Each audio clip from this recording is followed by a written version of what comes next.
Una amiga intentó arruinar mi boda gritando en plena ceremonia que está embarazada de mí. Obviamente es mentira, pero toda mi familia lo escuchó.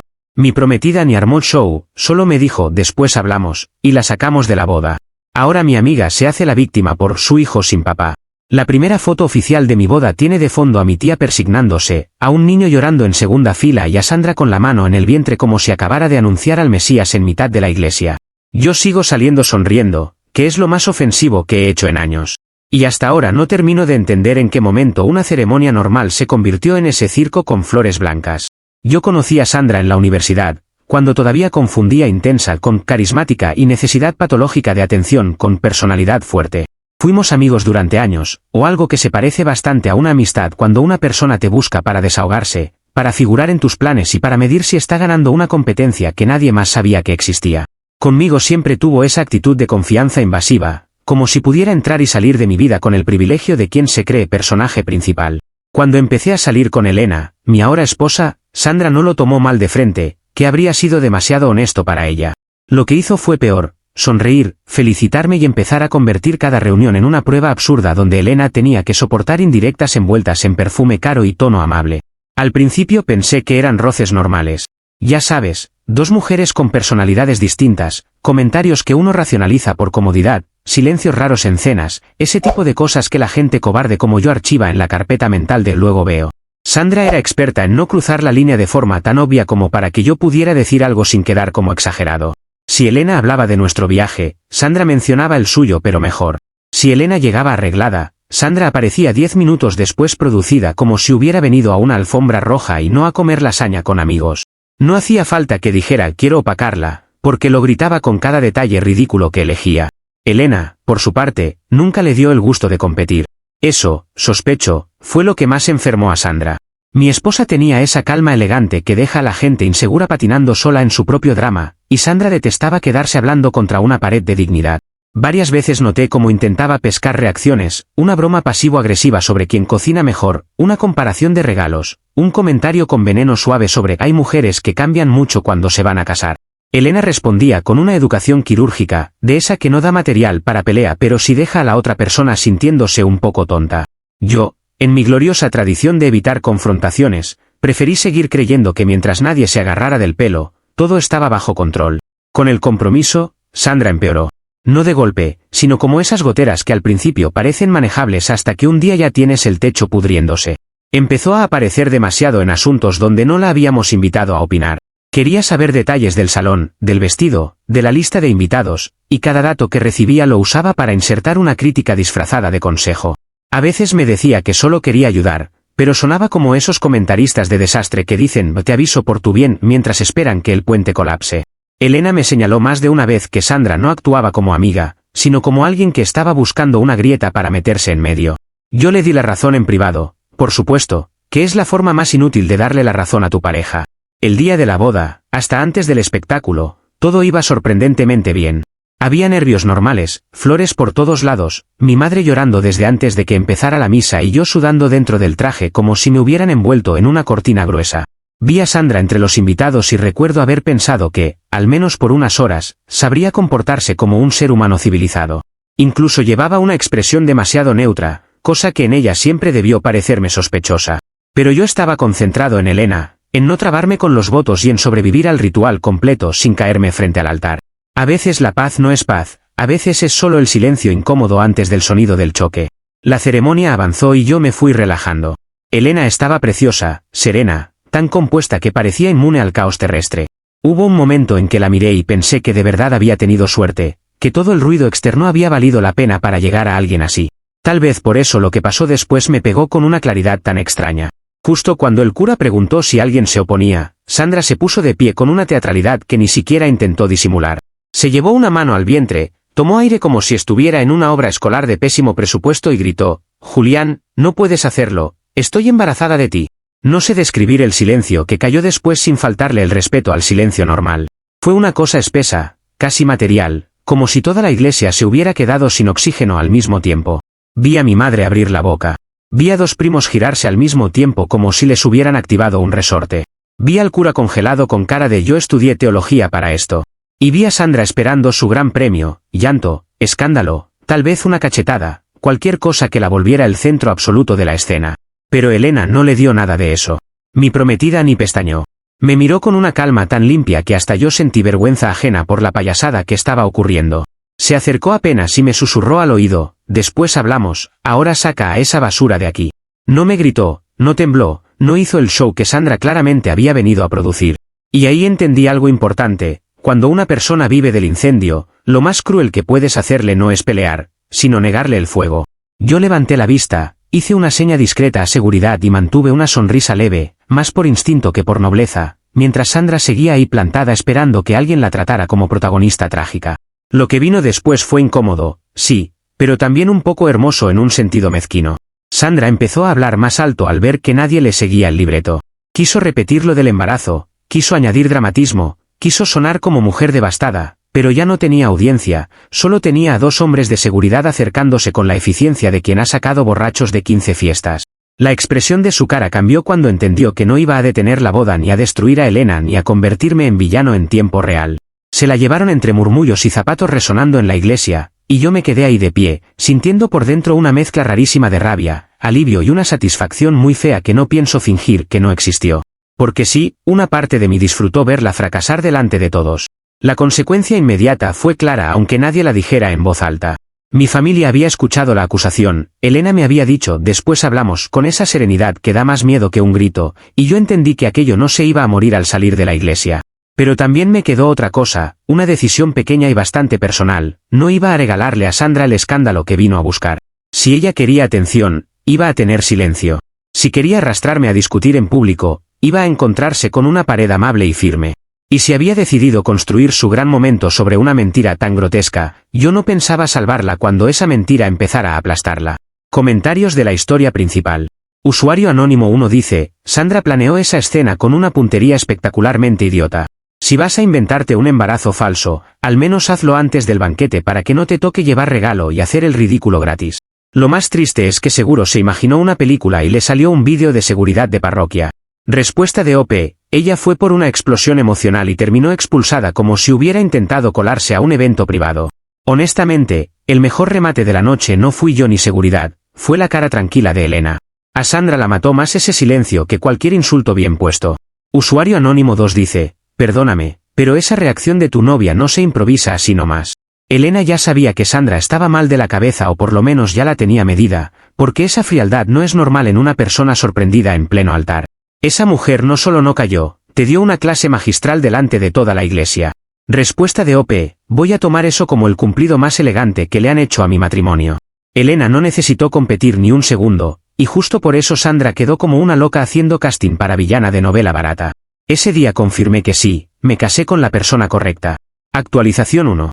Ha pasado un día desde el desastre en el altar, y descubrí que una persona capaz de arruinar una ceremonia también puede convertir un domingo tranquilo en una gira de manipulación telefónica. Elena y yo amanecimos casados, agotados y con esa resaca emocional que dejan los eventos familiares cuando alguien decide convertirse en noticia. La boda, por suerte, no se detuvo del todo. Después del numerito, resolvimos todo en una ceremonia privada 10 minutos más tarde, con mucha menos gente y bastante más dignidad. Yo pensé que lo peor ya había pasado, que Sandra habría entendido por fin que había fallado de forma humillante y que se escondería unas semanas. Claramente le atribuí una capacidad de vergüenza que no posee. Todo iba razonablemente bien hasta que Sandra empezó a llamar a mi madre llorando por su hijo sin papá. Mi mamá, que es experta en entrar en pánico con una eficiencia casi militar, me llamó con la voz temblando como si yo hubiera abandonado un recién nacido en una canasta frente a la iglesia. Me preguntó si había algo que quisiera contarle, que ella me seguiría queriendo igual, pero que por favor no le mintiera porque ya bastante sufrió anoche. Yo tuve que sentarme en la orilla de la cama, mirar el techo y contar hasta 10 antes de responderle. No por culpa, sino porque Sandra había logrado lo que buscaba: mover el drama del altar a la sala de mi familia. Lo más curioso era que Sandra no solo estaba mintiendo, sino que ahora estaba obligada a sostener esa mentira ante personas reales que hacen preguntas concretas. Ahí fue cuando empecé a ver la grieta de su plan. Una cosa es gritar una barbaridad en una ceremonia para generar impacto y otra muy distinta es mantener una ficción cuando las tías quieren fechas, síntomas, médicos y hasta nombres posibles para el supuesto bebé. Su necesidad de competir con Elena la había empujado a un rincón bastante ridículo. Si daba marcha atrás muy pronto, quedaba como lunática. Si insistía, cada llamada le exigía más detalles. Y Sandra nunca ha sido tan buena improvisando como cree. Elena siguió en ese modo glacial que, en este punto, ya me parece una forma de arte. No me armó escándalo, no me revisó el teléfono, no me hizo interrogatorios melodramáticos ni convirtió nuestra casa en tribunal de pareja. Más bien observaba el fenómeno con una curiosidad fría, como si estuviéramos viendo un documental sobre especies que colapsan solas en época de apareamiento. A ratos me miraba y se reía con una sola esquina de la boca, que en ella es casi una carcajada. Y cuanto más calma estaba Elena, más evidente se volvía que Sandra había calculado mal su rival. Yo decidí no bloquearla, no insultarla y, sobre todo, no regalarle una reacción furiosa que luego pudiera reciclar como prueba de mi crueldad. En lugar de eso, hice algo que a Elena le pareció perversamente elegante, le mandé un mensaje muy amable preguntándole si necesitaba vitaminas prenatales. Lo escribí con una cortesía casi ofensiva, como si yo fuera un hombre responsable preocupado por el bienestar de un embarazo totalmente verificado. Hasta le puse caritas neutras para que pareciera apoyo, no burla. El nivel de silencio que vino de su lado después de ese mensaje me supo a postre. El costo inmediato fue una lluvia de mensajes familiares. Mis tías, mis primas, una madrina lejana que aparece solo cuando huele chisme y hasta un primo que jamás opina de nada me escribieron para pedirme explicaciones. Algunos parecían indignados, otros curiosos, y otros directamente emocionados, como si estuvieran asistiendo por WhatsApp a una serie en tiempo real. Yo respondí lo mismo con una calma casi administrativa. Sandra dice que está embarazada, habrá que creerle, por ahora. Esa última parte hacía un trabajo precioso, porque no negaba, no confirmaba, y sobre todo dejaba a Sandra atrapada en su propio titular. Mi madre cayó durante unas horas en la trampa emocional. Me habló de responsabilidad, de hacerse cargo, de que los errores se enfrentan con hombría, y yo tuve que recordarle algo muy básico: ni yo estaba aceptando la historia ni Sandra había presentado una sola prueba fuera de su talento dramático. Cuando le pregunté si Sandra le había dicho de cuántas semanas estaba, con qué médico se atendía o cuándo pensaba hacerse chequeos, mi madre se quedó callada un par de segundos. Ese silencio me confirmó que Sandra había apostado fuerte a la compasión antes que a la lógica. Mala elección, porque en mi familia la compasión dura poco cuando empiezan las contradicciones. Mientras tanto, Sandra seguía actuando como si fuera la víctima central de una tragedia nacional. Le escribía a ciertos familiares estratégicos con frases sobre no querer destruir hogares y solo pedir que el padre del niño asuma su responsabilidad. Era un libreto de telenovela ejecutado con un entusiasmo casi profesional, salvo por un pequeño detalle: nadie puede sonar digna demasiado tiempo cuando inició todo interrumpiendo una boda ajena. Yo no hice nada extraordinario para frenarla. Solo me limité a no sacarla del escenario demasiado pronto, y eso fue suficiente para que empezara a hundirse con su propio peso. Con cada hora que pasaba, yo entendía mejor cuál iba a ser mi papel en todo esto. No iba a perseguirla, no iba a suplicarle que parara y mucho menos iba a intentar limpiar su imagen para evitarle vergüenza. Si quería hacerse la madre sacrificada, tendría que improvisar síntomas, cronologías y lágrimas frente a una familia que ama el drama pero adora más las inconsistencias. Elena me dijo esa noche, mientras cenábamos las obras más extrañas de una boda interrumpida, que a veces la mejor venganza es quedarse quieto y mirar. Me gustó tanto la frase que decidí aplicarla de inmediato. Así cerró el primer día de casados, con mi teléfono ardiendo, mi madre confundida, mis tías especulando y Sandra sosteniendo un embarazo imaginario con la pura fuerza del resentimiento. Yo seguía molesto, claro, pero ya no estaba en modo incendio, estaba en modo observación. Porque cuando una persona miente para robarse una ceremonia, tarde o temprano descubre que lo difícil no es gritar la mentira, sino alimentarla 3 comidas al día. Y Sandra, por lo que yo estaba viendo, apenas empezaba a darse cuenta de eso. Comentarios de la actualización 1. Usuario anónimo 1 dice: a mí una ex me hizo algo parecido y durante una semana juraba que estaba embarazada hasta que el gran bebé terminó siendo un quiste de grasa y puro teatro. Estas personas se enamoran de su propia mentira y esperan que uno les ponga cuna y apellido. Lo de las vitaminas prenatales de tu parte fue una maldad fina, casi elegante. Respuesta de OP: el bebé de Sandra, por ahora, parece estar compuesto de aire, rabia y necesidad de protagonismo. Y sí, las vitaminas que le ofrecí eran de gomita, porque si iba a participar en el teatro, al menos quería aportar utilería infantil. No me arrepiento en absoluto de haber sido educado de una forma tan ofensiva. Usuario anónimo 2 dice: pregunta venenosa pero necesaria, ¿tu mamá ya está tejiendo chambritas para el nieto fantasma o todavía conserva algo de sentido común? Porque hay madres que, con tal de ser abuelas, adoptan cualquier delirio con moño y todo. Sandra seguro está apostando precisamente a eso. Respuesta de OP: mi madre tuvo su momento de confusión, pero no pienso rescatar a Sandra de esa ventaja temporal. Estoy dejando que cabe sola, porque cada llamada dramática la obliga a inventar más y mejor. A este ritmo no tardará mucho en tropezarse con su propio libreto. Actualización 2. Ha pasado una semana desde que nos convertimos oficialmente en los escandalosos del pueblo, título que jamás pedí pero que aparentemente venía incluido en el paquete matrimonial. Para ese punto, la historia ya había salido del círculo cercano y había llegado a vecinos, conocidos, excompañeros de universidad y gente que no me saluda nunca pero sí consume desgracias ajenas con admirable disciplina. Yo ya me había acostumbrado a que me miraran con curiosidad en la panadería, como si en cualquier momento fuera a confesar un doble embarazo y un crimen fiscal. Elena, por su parte, desayunaba con una paz insultante para alguien en medio de un escándalo. Esa diferencia de energías entre nosotros y Sandra era, curiosamente, lo más gracioso. Todo iba bien hasta que Sandra publicó en Instagram una ecografía borrosa que parecía sacada con urgencia de la primera página de Google Imágenes. Me etiquetó con el hashtag #padre ausente, que ya de entrada tenía la sutileza de un ladrillazo con brillantina. La imagen era tan poco convincente que durante 3 segundos pensé que era una broma de mal gusto armada por un tercero. Pero no, era ella, redoblando su apuesta con esa mezcla de dramatismo y pereza intelectual que la caracteriza. Elena vio la publicación sobre la mesa del desayuno, soltó una carcajada y casi se ahoga con el café. La escena fue tan absurda que todavía me da risa. Ahí estábamos los dos, casados hacía apenas días, viendo una supuesta prueba médica publicada como si fuera tráiler de reality show. Elena amplió la foto con los dedos, la observó en silencio y dijo algo como: Sandra está sobreestimando su talento y subestimando gravemente Internet. Tenía razón. Los comentarios ya empezaban a llenarse de preguntas lógicas que una mentira débil nunca resiste. ¿Cuántas semanas? ¿En qué clínica? ¿Por qué la ecografía no coincidía con la fecha del show en la iglesia? Ese tipo de detalles molestos que arruinan la mística de la manipulación. Sandra dijo luego, en historias y mensajes reenviados, que no quería mi dinero. Según su nueva versión, solo deseaba que yo admitiera mi pecado delante de Elena para que ella pudiera, supongo, ganar una especie de campeonato moral que existía únicamente en su cabeza. Ahí entendí con más claridad que nunca cuál era su motor real. No se trataba del supuesto hijo, ni de afecto, ni siquiera de venganza romántica. Quería derrotar a Elena en un terreno simbólico, pararse por encima de ella y obligarla a compartir escenario con una mujer embarazada de su marido. Había convertido su obsesión en una competencia y ya no sabía cómo bajarse sin romperse algo. Mi respuesta fue deliberadamente insoportable. Le di like a la foto y le comenté: ¡qué bendición! Pronto tendremos respuestas. Lo escribí con tal serenidad que parecía una mezcla de felicitación religiosa y amenaza notarial. Elena me miró como si yo acabara de descubrir un talento nuevo y bastante cuestionable. Y la magia ocurrió casi sola. Sandra esperaba negación, insulto, desesperación, algún gesto grande que ella pudiera convertir en combustible moral. En cambio, recibió apoyo público con reloj en cuenta regresiva. A partir de ahí, ella empezó a actuar de manera errática.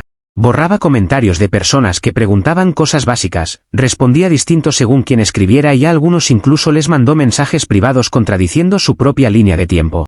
A una tía le insinuó que estaba muy al inicio, a una conocida le habló de meses de cargar esto sola, a otra persona le dijo que no quería mostrar papeles médicos por privacidad, detalle interesante para alguien que ya había subido una ecografía falsa a Instagram. La mentira empezó a pelearse consigo misma. Y yo, siendo completamente sincero, estaba disfrutando el espectáculo más de lo moralmente recomendable. Mi madre, que había iniciado la semana en pánico, comenzó a sospechar. No por mi defensa apasionada, porque yo no estaba haciendo campaña, sino por la torpeza de Sandra al administrar su novela. Una tarde me llamó y me preguntó por qué una mujer que quiere proteger a su hijo se dedicaría a etiquetar gente en redes como influencer de tragedias. Le respondí que era una gran pregunta y que tal vez el bebé también tenía cuenta de Instagram. No se rió, pero se quedó en silencio el tiempo suficiente como para saber que la lógica ya le había mordido el talón a Sandra. En paralelo, algunos conocidos comenzaron a hacer trabajo detectivesco por diversión. Le tomaban capturas a la publicación, comparaban la ecografía con imágenes parecidas y se pasaban entre sí teorías ridículas pero plausibles. Yo no moví un dedo para organizar eso, que quede claro. Solo me limité a no interrumpir una dinámica maravillosa. Cuando una persona hambrienta de atención usa Internet como altar, Internet suele responder como jauría con double wifi. Sandra quiso opinión pública, ahora tenía demasiada, y la mayoría no venía con la compasión que ella había encargado. Elena seguía impecable en su papel de no regalarle ni una gota de caos adicional. A veces me preguntaba si me preocupaba que Sandra escalara más, y yo decía que sí, pero cada vez con menos angustia y más curiosidad estratégica. Porque el patrón ya era visible, Sandra no sabía retirarse, solo sabía intensificar. Y cuando alguien así entra en una mentira competitiva, la siguiente jugada casi siempre es peor que la anterior. No por maldad brillante, sino por desesperación acumulada. La semana cerró con Sandra borrando comentarios, restringiendo usuarios y fingiendo entereza mientras su versión se desarmaba por las costuras. Yo seguía respondiendo con una tranquilidad casi insultante, Elena seguía tomándose el asunto como quien observa un accidente ajeno desde la distancia segura, y mi familia empezaba a cambiar la indignación por sospecha. No había verdad oficial todavía, pero ya se sentía el olor a montaje barato. Y lo más bonito de todo era que Sandra había construido esa fragilidad ella sola, píxel por píxel, hashtag por hashtag. Comentarios de la actualización 2. Usuario anónimo 1 dice, perdón, pero esa ecografía tenía una energía tan pirata que solo le faltaba venir con marca de agua y música de tutorial. Hay gente vaga para mentir, pero Sandra ya está innovando, ni inventa bien ni roba material de calidad. Si su bebé sale, va a nacer con derechos de autor. Respuesta de OP, lo peor es que el detalle de la marca de agua era real si hacías zoom con un mínimo de mala intención. Ni siquiera se tomó el trabajo de buscar una imagen limpia, y eso dice mucho del nivel de pánico en el que está operando. Sandra no perdió por mala suerte, perdió por perezosa. Usuario anónimo 2 dice, el hashtag almohadilla padre ausente me parece una joya de la comedia involuntaria. No puedes acusar de abandono a un hombre frente a un niño que hasta ahora solo existe en tus publicaciones y en tu imaginación competitiva. Esa mujer está más comprometida con la estética del escándalo que con la biología básica. Respuesta de OP, totalmente. A estas alturas me da la impresión de que le preocupa más el rendimiento del hashtag que la coherencia del embarazo. Sandra no quiere sostener una verdad, quiere sostener una narrativa, y esas cosas suelen desmoronarse en cuanto alguien hace una pregunta de secundaria. Actualización 3. Han pasado 15 días desde la boda y el asunto dejó de ser chisme pintoresco para volverse una molestia laboral, que ya me pareció un exceso incluso para los estándares de Sandra. Yo trabajo en un lugar bastante tranquilo, de esos donde el drama máximo suele ser quien se roba los yogures de la nevera común. Pero cuando una mujer decide montar una tragedia prenatal con tu nombre y redes sociales incluidas, eventualmente alguien en la oficina se entera. Primero fueron miradas raras. Luego un par de preguntas ambiguas en tono, no quiero meterme, pero... Y finalmente, como era inevitable, la historia llegó a oídos de mi jefa. No me hizo una escena ni me llamó irresponsable, porque por suerte trabajo con adultos funcionales. Pero sí me pidió que, si había algún problema externo que pudiera afectar el ambiente laboral, lo manejara rápido. Lo dijo con diplomacia, aunque el subtexto era bastante claro, resuelve tu telenovela antes de que aparezca en recepción con mariachis o una cuna. Yo le aseguré que no había ningún embarazo real, solo una persona desesperada por llamar la atención. Mi jefa me creyó a medias, que era lo razonable. En ese punto, yo mismo sabía que la siguiente jugada de Sandra sería aparatosa, aunque todavía no imaginaba el nivel exacto de descaro. Ese nivel se manifestó una mañana cualquiera, a las 11:12, cuando recepción me llamó para decirme que una señora embarazada le exigía verme. Ya desde esa frase empecé a sospechar que el universo me odiaba con un estilo muy teatral. Bajé acompañado por la chica de recursos humanos, más por protocolo que por miedo, y ahí estaba Sandra. Llevaba un vestido ajustado, una expresión de mártir cansada y una panza que no estaba donde suelen estar las panzas, sino ligeramente descentrada, como si la hubiera armado alguien con prisa y poca experiencia en utilería. En ese instante entendí que su lógica competitiva la había empujado al siguiente escalón inevitable. Si Internet ya no bastaba, tenía que llevar la obra al mundo físico. Sandra empezó a hablar antes de que yo dijera nada. Usó ese tono húmedo de víctima solemne que tanto le gusta, diciendo que no podía seguir soportando mi indiferencia, que nuestro hijo merecía un padre presente y que ella solo quería hablar del futuro del bebé. Todo eso frente a la recepcionista, la de recursos humanos y dos compañeros que fingían revisar correos a 3 metros de distancia con el mismo talento actoral de una piedra. Yo la escuché sin interrumpir, porque a esa altura cortar sus monólogos era casi sabotear un experimento social precioso. Además, cuanto más hablaba, más evidente se volvía la falsedad de la escena. No por intuición mística, sino porque la panza parecía moverse con vida propia cada vez que cambiaba de postura. Fue en ese momento cuando decidí darle el empujoncito que llevaba días preparando en silencio. Yo no soy de montar trampas complejas, pero sí creo profundamente en dejar que la gente arrogante choque contra una puerta que juró que estaba abierta. Saqué de mi maletín un sobre formal que mi abogado me había preparado la noche anterior, precisamente por si Sandra escalaba a algo presencial. Se lo entregué delante de mi jefa de recursos humanos con la cortesía casi religiosa que más la irrita.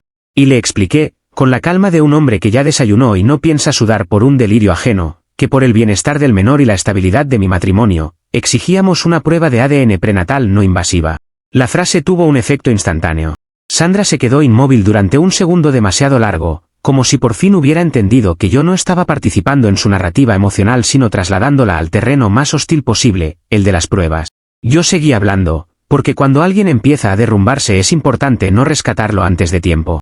Le dije que ya había reservado y pagado una cita esa misma tarde en una clínica certificada, que el procedimiento era seguro y que, dado que ella había hecho acusaciones públicas, me parecía justo aclararlo con rapidez. Mi jefa de recursos humanos me miró con un respeto nuevo y bastante entretenido.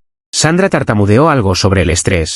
Dijo que una prueba así podría afectar al bebé, que yo no entendía lo delicado del momento, que estaba siendo cruel con una mujer vulnerable. Todo muy convincente si uno ignoraba el pequeño detalle de que la mujer vulnerable había irrumpido en una oficina con una barriga de quita y pon para extorsionar moralmente a un tipo casado. Yo le respondí que precisamente por la delicadeza del embarazo era importante actuar con seriedad médica, no con publicaciones de Instagram y visitas sorpresa. Ahí fue cuando empezó a perder color. Su voz se afinó, su postura cambió y el relleno se le corrió de una forma tan absurda que la curva del supuesto vientre se le fue resbalando hacia la cadera izquierda. No exagero cuando digo que la imagen fue cine. Una mezcla de humillación, espuma moral y tela mal puesta, todo delante de personas que no estaban emocionalmente involucradas y por eso mismo eran jueces excelentes. La de recursos humanos bajó la mirada por educación, pero se notaba que estaba haciendo fuerza para no reírse. Mi jefa, que había bajado justo a mitad de la escena, observó la secuencia completa con la expresión de alguien que acaba de confirmar que no estaba frente a un conflicto legal serio, sino ante una payasada de proporciones administrativas. Sandra trató de recomponerse, se acomodó el vestido con movimientos torpes y dijo que no tenía por qué someterse a mis exigencias. Técnicamente, tenía razón. Estratégicamente, acababa de firmar su propia confesión. Yo no levanté la voz ni una sola vez. Solo le recordé, con una cortesía que ya para entonces debía dolerle físicamente, que las acusaciones públicas tienen consecuencias y que yo estaría encantado de resolver el asunto por vías formales. Le dije incluso que, si el bebé existía, yo sería el primero en responder como correspondía. Ese detalle la mató un poco más, porque le quitaba el papel de monstruo que estaba desesperada por adjudicarme. Sandra necesitaba un villano histérico y se topó con un hombre tranquilo, un abogado eficiente y una clínica pagada. Es difícil seguir actuando cuando de pronto hay recibos. Ella salió de la oficina casi corriendo. No en plan elegante y ofendida, sino con esa velocidad desordenada de quien sabe que un segundo más de exposición puede destruirle el personaje por completo. Mientras se iba, volvió a acomodarse la panza y ese gesto terminó de sellar la escena en la memoria colectiva de todos los presentes. Yo me quedé quieto un par de segundos, respiré, guardé la copia del documento y me serví agua como si acabara de cerrar una reunión más. Mi jefa me dijo, avísame si vuelve. Yo le respondí, si vuelve, esta vez traigo balanza y ecógrafo. Esa misma tarde entendí que el patrón había llegado a un punto de no retorno. Sandra ya no estaba improvisando por impulso, estaba entrando físicamente en espacios ajenos, alterando mi trabajo y obligándose a representar un embarazo acelerado solo porque no soportaba haber perdido frente a Elena. Y lo más brutal era que nadie la había empujado a tanto salvo su propia obsesión por no quedar por debajo. Yo no fabriqué su caída.